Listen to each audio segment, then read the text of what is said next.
Breaking news. Tinubu's 1 year in office. Who is to blame for Nigeria's economic woes as APC claims sainthood? Talking about President Bola Tinubu and the last 1 year.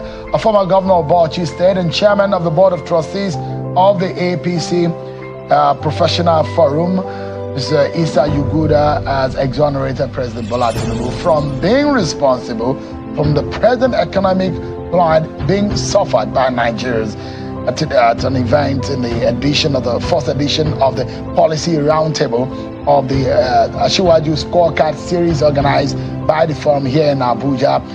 He was berating the opposition elements.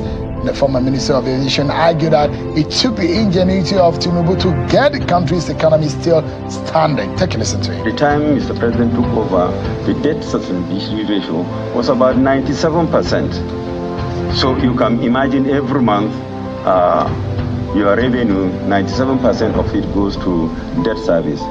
The rest is... so I'm just trying to underscore the importance of Nigerians to know why and of course how difficult it was for Mr. President to take off his government. Thank you so much, Ismail, for joining us live.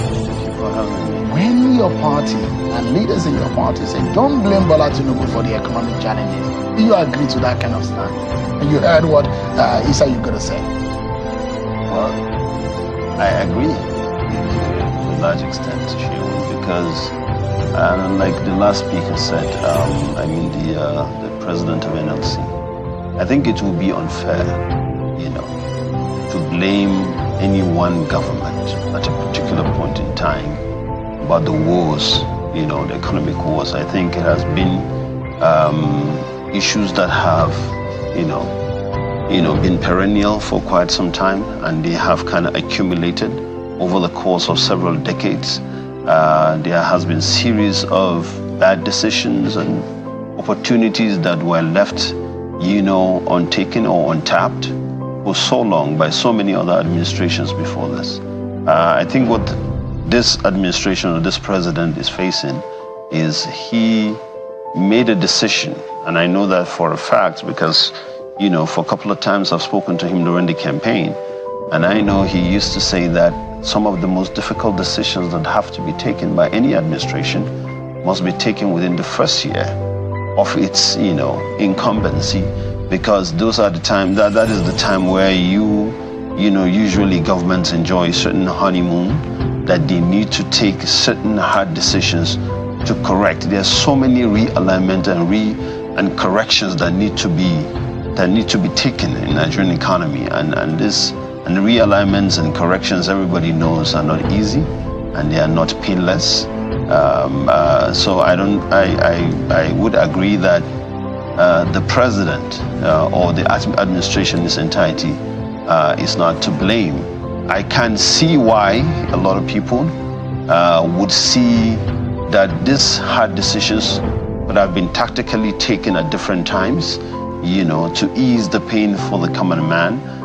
But they are decisions that needed to be taken, because during the campaign we've heard all the candidates, of all the major political parties say basically the same thing. They're going to take away the subsidy. They're going to take away unified exchange rate.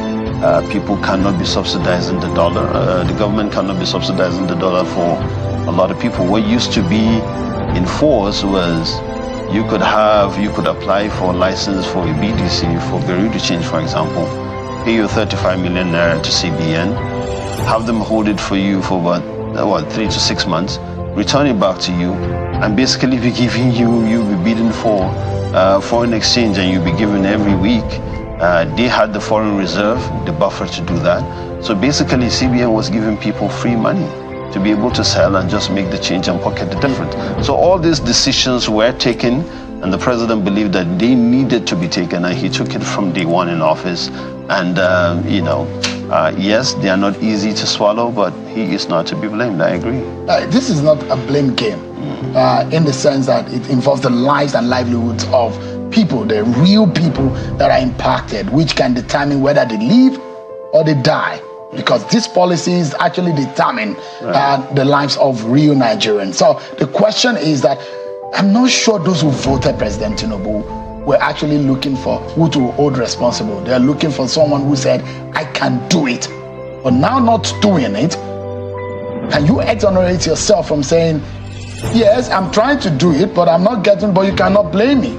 Is that fair to those who voted the president into office? But I can do what? I think he is actually, he said that he was going to take off subsidy. He said he was going to unify the exchange. Those are promises he made on the campaign trail. You followed us on those campaign trails. Absolutely. He said, no.